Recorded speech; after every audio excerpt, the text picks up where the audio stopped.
Hi guys! For today's video, gagawa tayo ngayon ng kale with quinoa salad. So, welcome back to my channel. This is Jason. At dito na naman tayo sa panibago kong video. Luto time! So, meron nga ako ditong kale. Ayan, napakadaming kale ang kinuha ko. Meron din akong cherry tomato and then white cheese, halum. And then, yung halum natin guys, yung white cheese, i-oven ko siya guys. Ayan, in-oven na natin.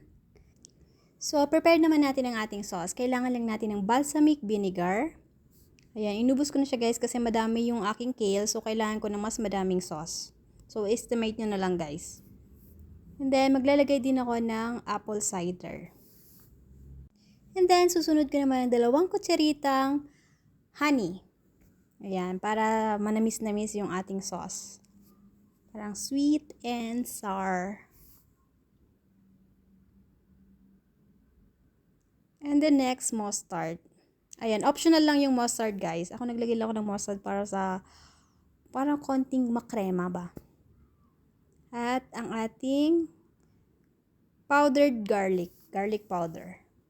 And then meron din akong powdered onion.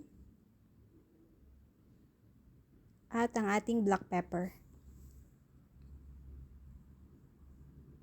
At syempre, ang ating asin, hindi natin pwedeng kalimutan. Then, ang ating olive oil.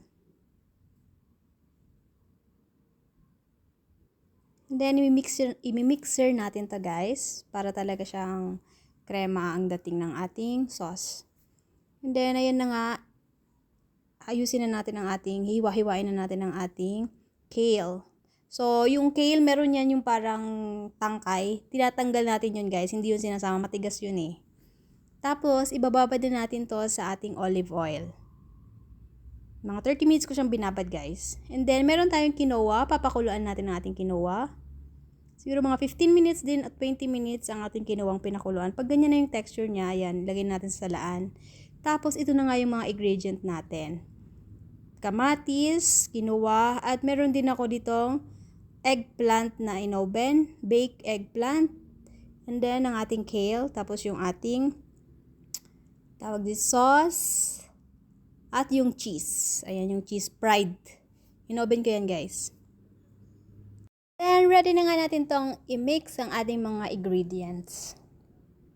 So, ayan. Tinambay ko na to almost 2 hours para matanggal yung kanyang parang mapait na konti.